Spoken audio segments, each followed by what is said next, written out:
There she is. Welcome to Reframed, the panel show that analyses disability in media.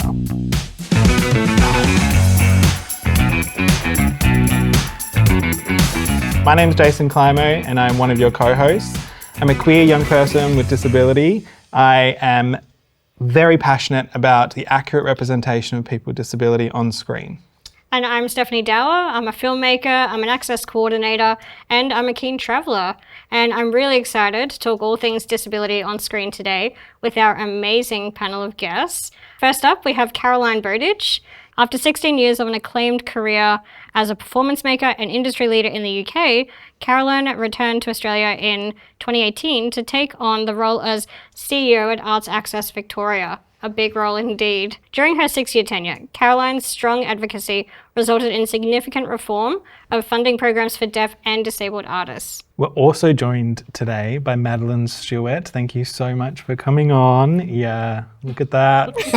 With over a decade of experience in stand-up comedy, disability advocate and award-winning comedian Madeleine Stewart is a refreshing and exciting voice to the Aussie comedy scene. Madeleine recently won the Stella Young Award in 2024 and the AMP Tomorrow Maker Award in 2019 for her advocacy and production of inclusive, accessible comedy shows. Thank you so much for joining us, both of you. We're so excited to get into this. We're so keen. We are. Yay! Now it's time for our first segment, Get Your Head in the Frame, where I'll be asking these three wonderful people on the panel with me 3 questions about pop culture, media, and possibly some little disability in media bits in there as well. Ready? Yes. Let's go. Question 1. In Australia, women account for what % of quoted sources in news stories? A, 65%, B, 44%, C, 30%. Caroline, I'm going to guess. Let's go I'm going to for say it. 30%. Yeah, and you are correct. Oh. I heard the little scoff when I read out 65%, Steph. Any words you want to share on that? No, it was more the question. I was like, it's not something I've actually thought about. Yeah. But now that you say that, I'm like, yeah, okay, no, that's a good point. Yeah. Interesting. Yeah. Yeah. Do you Much think lower, it's obviously. because women often say very sensible quotes that aren't just, they're not good to, Newsworthy? they're not newsworthy. Yeah, literally. They're not going to get you a headline. We you know, actually make but sense true. sometimes. dare I say, no offence, men sometimes say the most ridiculous shit literally. ever. And that's what's in the newspapers. Yeah. That's what's on the telly. That's Honestly. true. That's true. Yeah. Yeah. It could also be tied in with like leadership positions because like if you think politicians, I'm being That's the sensible. You have a point. That is a sensible I'm like answer. taking your feedback and I'm going with I something was just sensible. like, women are too sensible. That's not newsworthy. We're too sensible, but we're kept out of high power positions. Yeah. So we don't have the. Somebody add that up. There's some fucking bad maths there. Are we ready for question 2? Yes. Radio. Ready. Yeah. Get your head in the frame. In 2016, there were how many times as many disabled people in Australia as there were disabled characters portrayed on Aussie TV? A is 10 times as many Australians, B is 4 times, and C is 2 times as many. Steph. A.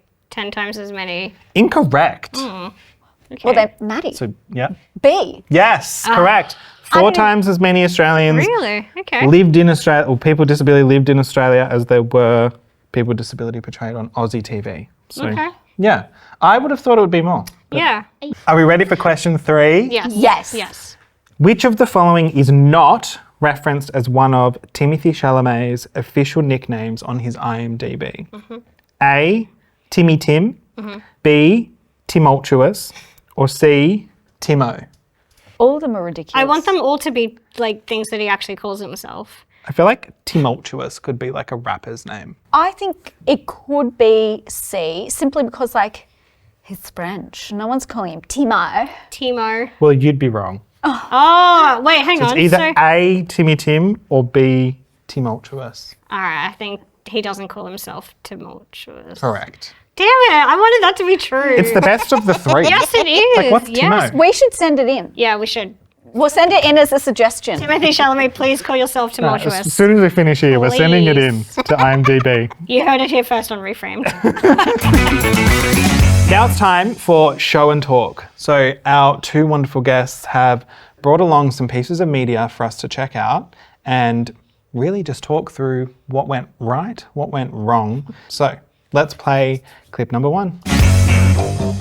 Everyone, you know how we are always saying we wish we had a custom oil painting of our family? No, we do not. Nope.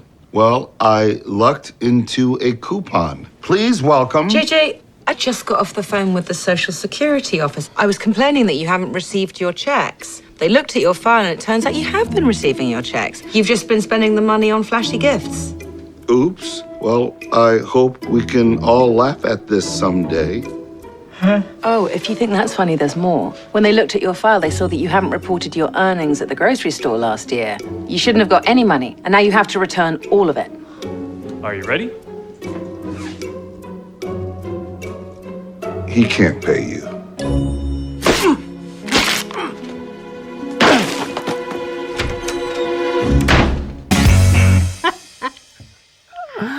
Too fabulous. Oh man, I mean, I'm just gonna put it out there that I absolutely love this show. It's just anyway, but I will pass it over to Caroline first because you brought this to the table. What do you like or perhaps not like about the show? I think when I was introduced to Speechless, I just thought this is an amazing representation of disability. It's so authentic. And it's not just the representation of that young man, but it's of his whole family. And I think it's the interplay between the siblings, which are often left out of a picture regularly. No pun intended. But I just think there were so many funny moments in the show that felt so real to me as a wheelchair user. And I'm thinking specifically in the first episode, he enters a school via the bins because that's the only accessible way in. And I was like, I've spent quite a lot of my life by the bins, getting in the back doors of venues and various spaces. So I just think, it feels real, and yeah, it's funny. I think that's the really good thing is it's actually genuinely funny. And I think so often stuff around disability isn't funny, or isn't, unlike you, isn't told by people who have true insight into these things. Well, that's it. I think people, because quite often, if we are seeing disability on screen, if it's not coming from an authentic place, people are too afraid to play into it and to realize and recognize the humor in it. So I think that's, I loved Minnie Driver as an actor and like the whole ensemble cast. I think that's the other thing. It's an ensemble cast. So no one player sort of outshines the other. I think they all, you might look at it and be like, oh, it's the show with the guy in the wheelchair. But no, it really, the whole family plays such an important role. And, you do see, how disability impacts the dynamics of the family, which is beautiful, humorous, like all of the things. So, I'm a big fan. Yeah. I think it also portrays him as a teenager. Yeah. Like getting up to all the shit that teenagers get up to with an assistant who just goes along for the ride. And I love the assistant as well. Like that could have played into the the taking away his agency, as an individual, but he's very independent. He's very much in control of the situation. And also I love that the assistant is not someone who is a typical support worker either. He's the cleaner at the school and the assistant that he gets allocated, very overbearing. the young guy doesn't like the sound of her voice. So he doesn't like her as his voice. So he's like, no, go away. I want him instead. So That's a lot of agency then. Yeah. That's great. Really great. Yeah. And his family doesn't like that. His mum really struggles with it, making that decision, but obviously respects it. Yeah. No. Really interesting dynamics, I think, with that as well as like with, teenagers who are people with disability and their parents and the whole which is probably a universal experience as well with just parents learning to let go and give their children more independence. But I imagine it's explored really well through this. And again, it's not just one perspective. You've got the whole family's individual perspectives to play into, which is it means you don't fall into the trope of you know, the person with a disability inspiring other people or vice versa, you know, it's they all, you know, feed off each other, which is great to see. Because you get to see them from like every different character's like Yeah, lens exactly, that's and right. perspective. Yeah. And so it's like, you know, when the siblings are like, Yeah. you're a little shit. Exactly. Accurate. Yeah, true. Yeah. I also think it's not just about him. That's Yeah. it, exactly. The siblings have their own storylines as well, right, and it becomes exactly. as much about them. Yeah, So, yeah. it's great. Absolutely. Yeah, brilliant. Well, shall we get on to the next piece of media? I think we should. It's All going to right. be a juicy one. It's going to be quite different to what we just saw, I think. I know. Right, we- let's roll it. I just thought I'd see if I could fix some of these. Or, you know, if you wanted to get new ones, I could go into town at lunchtime. Or we could both go. Do you know what, Louisa? Me smashing those photographs was not an accident. Sorry. Oh, I didn't think. You thought you knew best. Well, I don't want those pictures staring at me every time I'm stuck in bed waiting for someone to bloody get me out again, okay? I wasn't going to fix the one of Alicia. I'm not that stupid. Spare me the cod psychology. Just go and raid your grandma's wardrobe or whatever it is you do when you're not making tea. You don't have to be an arse. Your friend deserved it. I'm just trying to do my job as best I can. So it would be really nice if you didn't try and make my life as miserable as you apparently make everyone else's. And what if I said I didn't want you here? I'm not employed by you. I'm employed by your mother. So unless she says she doesn't want me here anymore, I'm staying. Not because I care about you or particularly enjoy your company, but because I need the money. I really need the money. Just put them in the drawer. It's me before you. I hate that film.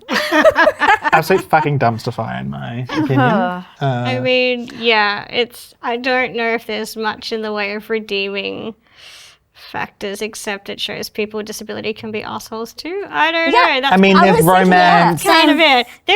And that's the thing. There is a romance element, but I mean, for anyone who has not seen the film, the whole film is basically the lead character he's become quadriplegic from an accident and basically wants to die because of that, because he now has to live life as a wheelchair user. I will say, I saw this in the cinema because I had actually read the book and I liked the book better. There was obviously big issues still.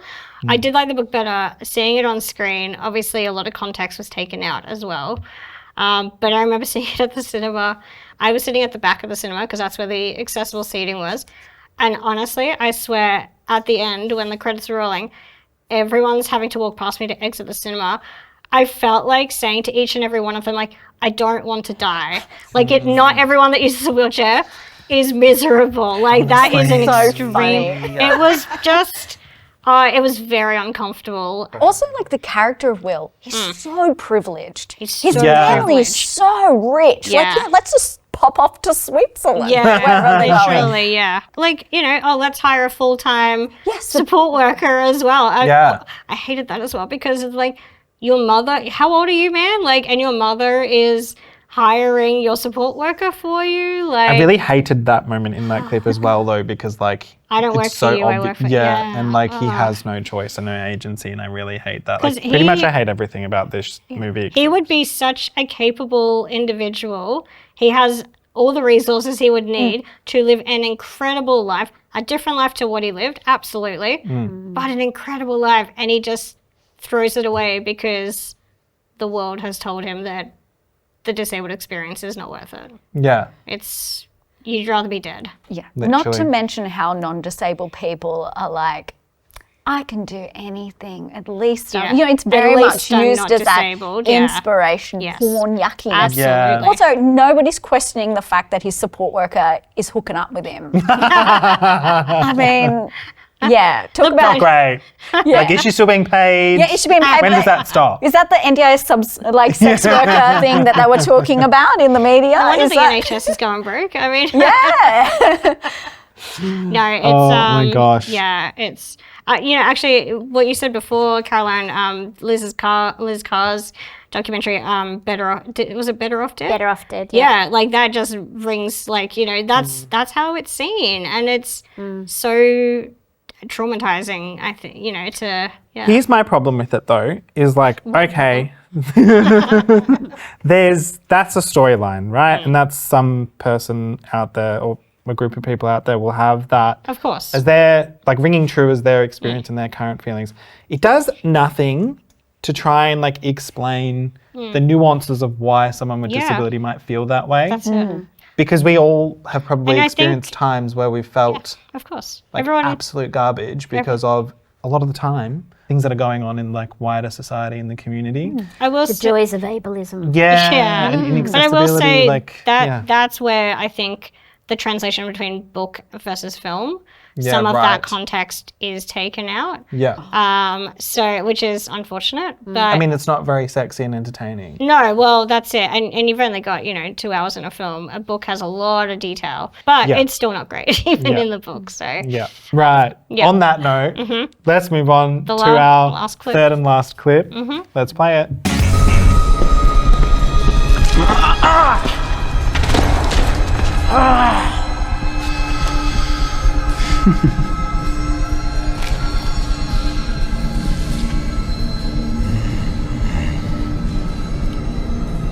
If you don't want my protection, then off you go.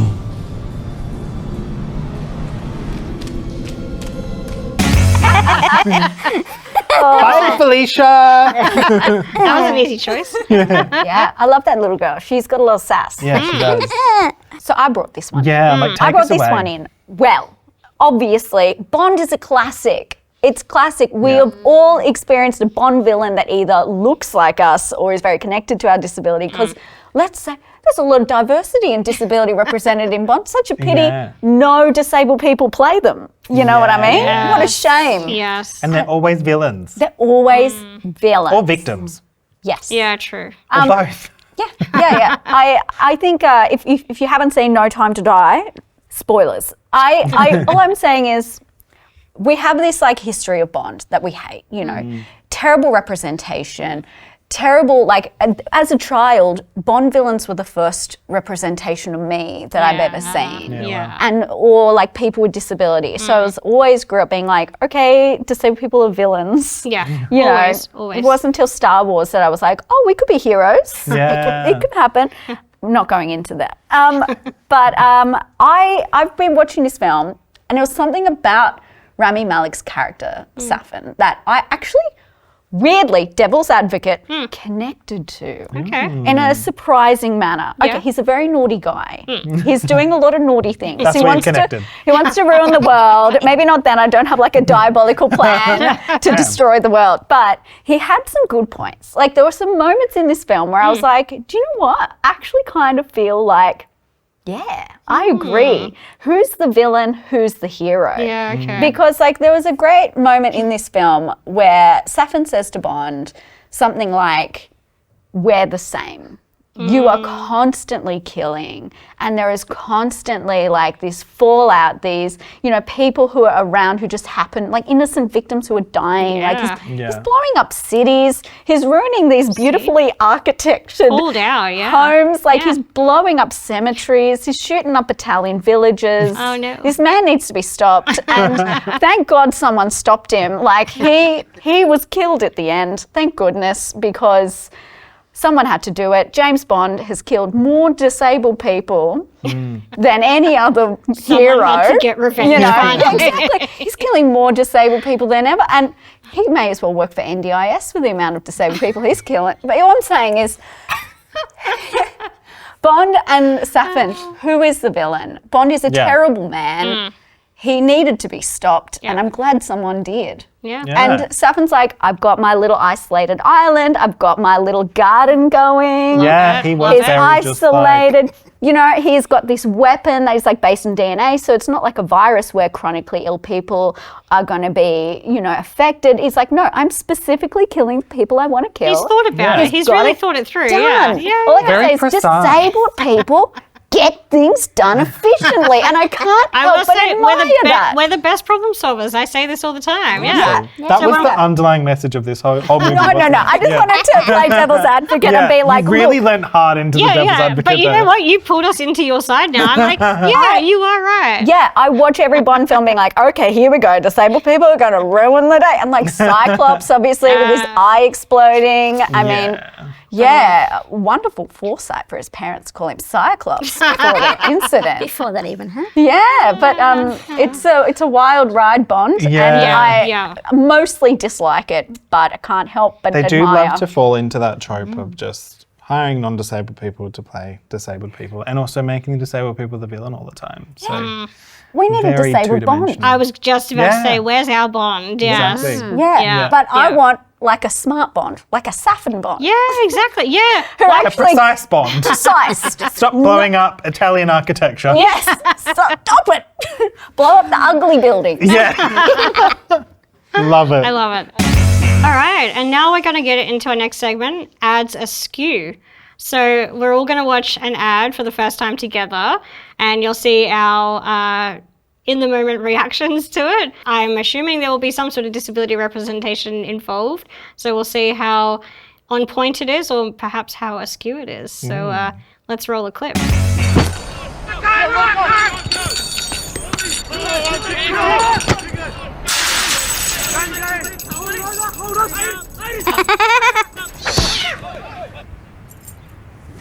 Paddy Power can't get Tiddles back, but we can put the smile back on your face. For the first televised Premier League match every Saturday and Sunday, back a team to win and get a free bet if they're losing at half-time. Now that'll set the cat among the pigeons. Paddy Power, you're welcome. Oh, wow. Fuck. I don't understand. I did not know where that ad was going. I was like, what are we talking about here? I'm also a bit confused about the whole, like, Why do they have things on their faces? like, they're not... Blind football. Yeah, so, like, but are they blind themselves? Some of them are. Are they advertising blind football games? So they should play, like, I'm confused. Because someone It's said about we- gambling. real It's a sport. gambling. It's a gambling It's a game, gambling yeah. app. So, like, I appreciate that a gambling, like, platform is bringing awareness to a disabled sport, but it's also saying, like, they might kill your cat as well. So Oh, I thought like they had like right. I thought that It's that was to like even- part of the bit. no, ad? I mean, I guess it is kind of, but like they wear the blindfolds to even the playing field. Yeah. Yeah.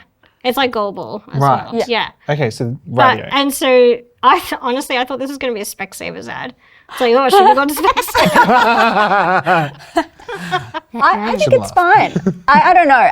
I think it's okay. Like as a comedian, Yeah. I'm thinking about like what is funny about this? Like what is it that we're laughing at? We're not laughing at the football players. We're laughing at circumstance. The cat. We are. Because it's not like, it's like the ball just happened to go out and the cat Yeah. so happened to Yeah. come in. It's like, it's not punching down on anyone.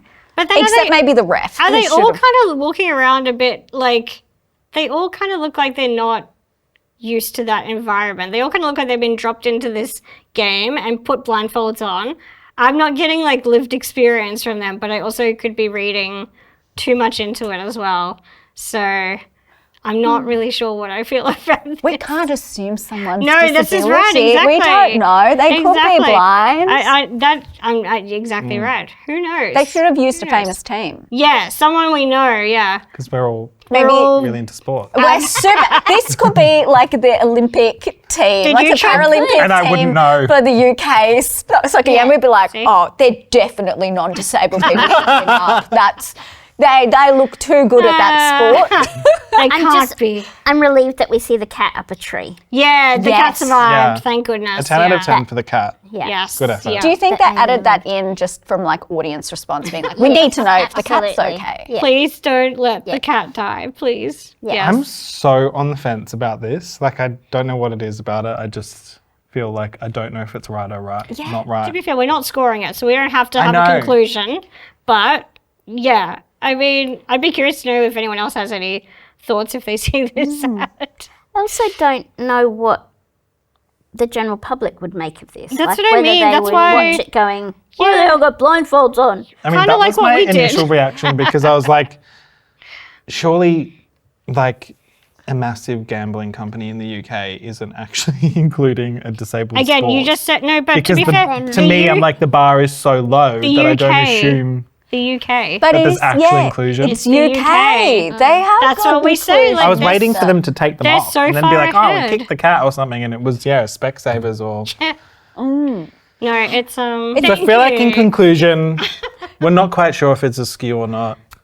I feel like I'm askew. I feel like on we're this all one. we're a bit askew. Our reactions are a bit Yeah. askew. Anyway, it was kind of entertaining and I'm glad the cat's okay. So that's about all we've got time for. But before we do leave you, we wanted to just get some speedy suggestions from everyone on the panel for those watching along at home. So this could be things like great TV shows or movies with good disability representation. It could just be some like general life advice.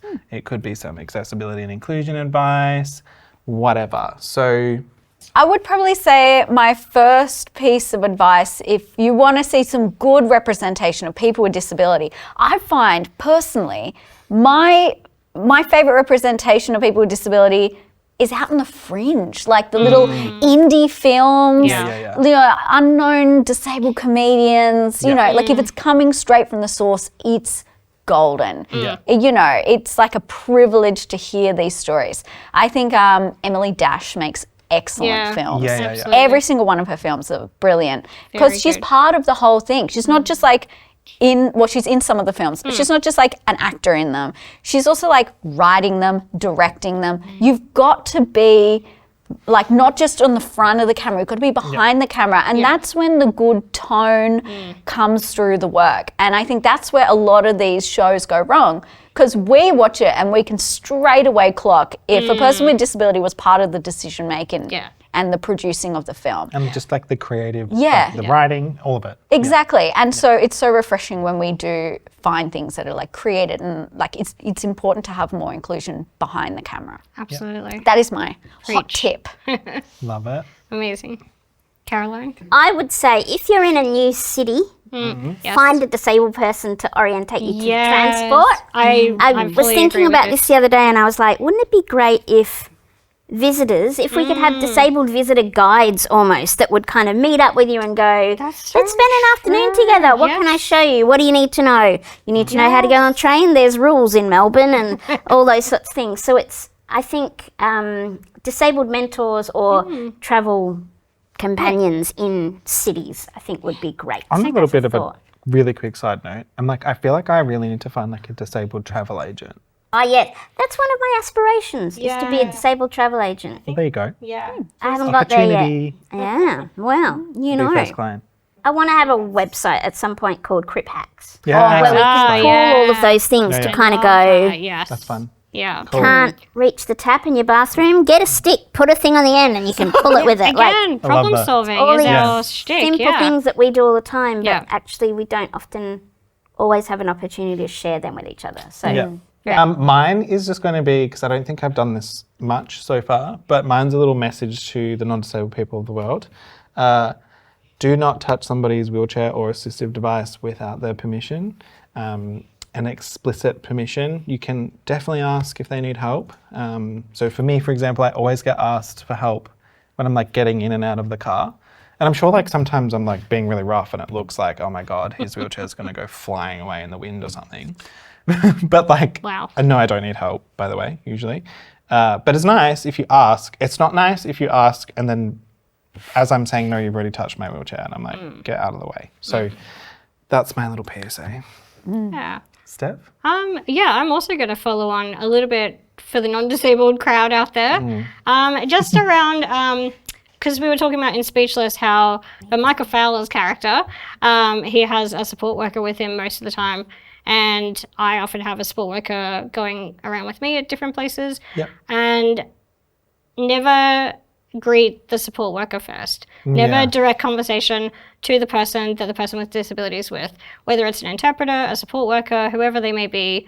You know, keep your eyes on the person that you're actually talking to, which is the person with disability, because you know what, we're actually great conversationalists. And if we're not, we'll let you know. So Yeah. Before we do log off, I do want to just give you guys the chance to let people know at home where they can keep engaging with you, follow you, check out your work.